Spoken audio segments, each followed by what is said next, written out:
बिस्मिल्लाहिर्रहमानिर्रहीम। Lecture number है 12 and हमारा कोर्स है affine and equilateral and geometry and today we are going to discuss in this lecture theorem. एक theorem को हम डिस्कस करेंगे, उसमें है कि assuming that lines are parallel exactly. Assume कर लो कि हमारे पास जो है दो लाइंस हैं हमारे पास पैरेलल।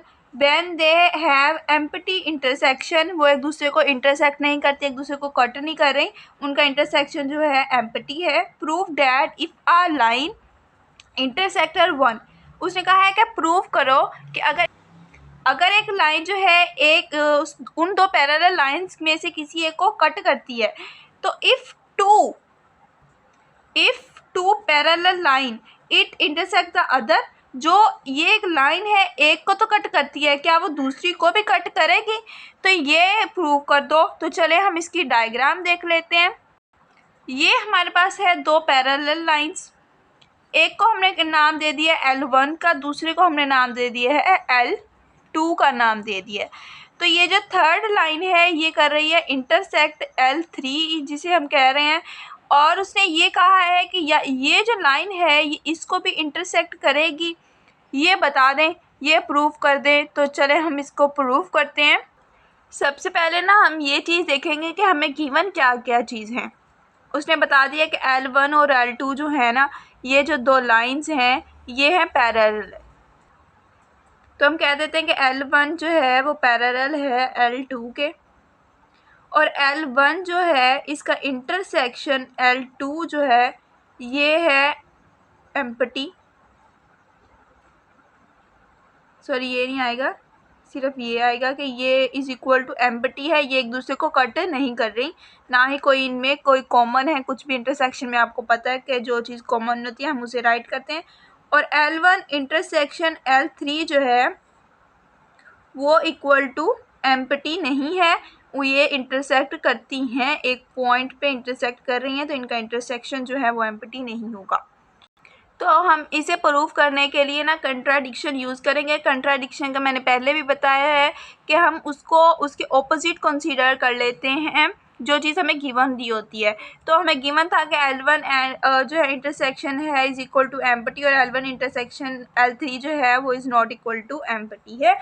तो हम यहाँ पे एक कंट्राडिक्शन भी यूज़ करेंगे कि L2 इंटरसेक्शन L3 जो है वो इज़ इक्वल टू एम्प्टी है, और L2 जो है पैरेलल है L3 के। बल्कि ऐसा कुछ भी नहीं है, ये हम सिर्फ कंट्राडिक्शन यूज़ कर रहे हैं। ये देख लें आप, L2 इंटरसेक्शन L3 जो है वो ये एक दूसरे के पैरेलल भी नहीं है L2 L3, और ना ही इनका इंटरसेक्शन जो है वो एम्प्टी है, इक्वल टू एम्प्टी है। तो ये हम सिर्फ कर रहे हैं, सपोज कर रहे हैं, कंट्राडिक्शन लगा रहे हैं हम।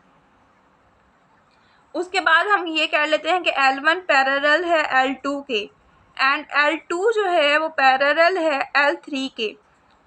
तो जब ये इसके पैरेलल है और L2 इसके पैरेलल है, तो यकीनन L1 और L3 भी एक दूसरे के पैरेलल होंगे। ये L1 L3 हो गया। और उसके बाद हम ये भी कह सकते हैं कि L1 इंटरसेक्शन L3 जो है वो इज़ इक्वल टू एम्प्टी होगा, ये हम ऊपर भी बता के आ चुके हैं। और उसके बाद L2 parallel L3 is equal to empty, ये भी हम कर, अगर L1 इंटरसेक्शन L3 जो है, सॉरी यहाँ पे इंटरसेक्शन था, इंटरसेक्शन L3 एम्प्टी है, तो L2 intersection L3 is equal to empty है। ये हमने लगाई थी कंट्राडिक्शन। आवर सपोजिशन, जो हमने सपोज किया था वो हो गई रॉन्ग। वो किस तरह रॉन्ग हो गई? वो कुछ इस तरह रॉन्ग हो गई कि L2 इंटरसेक्शन L3 जो है वो is not equal to empty है। L2 इंटरसेक्शन L3 मतलब ये ना तो एक दूसरे को कट करते हैं L2 L3, और ना ही एक दूसरे के ये पैरेलल हैं, तो ये is not equal to empty है। हमारी जो हमने लगाई थी कि L2 इंटरसेक्शन L3 एम्प्टी है, ये हमें हमारा जो हो गया ये वाला पोर्शन ये हो गया रॉन्ग, जो हमने कंट्राडिक्शन लगाई थी। It means that if a line, अगर एक लाइन जो है इंटरसेक्ट वन, किसी एक को इंटरसेक्ट करती है, one of two parallel lines, it intersect the other, ये दूसरे को भी इंटरसेक्ट करेगी। अगर एक को करती है तो such that L1 intersection L2 is equal to empty, L1 intersection L3 जो है इज नॉट एम्प्टी, और L2 इंटरसेक्शन L3 जो है is not empty. Then L1 जो है वो इंटरसेक्शन जो है इनका, ये क्योंकि ये एक दूसरे को इंटरसेक्ट कर रही हैं तो इनका इंटरसेक्शन जो होगा वो एम्प्टी होगा। लेकिन L1 L3 को इंटरसेक्ट नहीं करती, ये is not equal to empty, और L2 भी नहीं करती L3 को इंटरसेक्ट, तो ये भी नॉन एम्प्टी। तो यही हमने प्रूव करना था। ये हमारा प्रूव हो गया। और नेक्स्ट लेक्चर तक के लिए अल्लाह हाफिज़।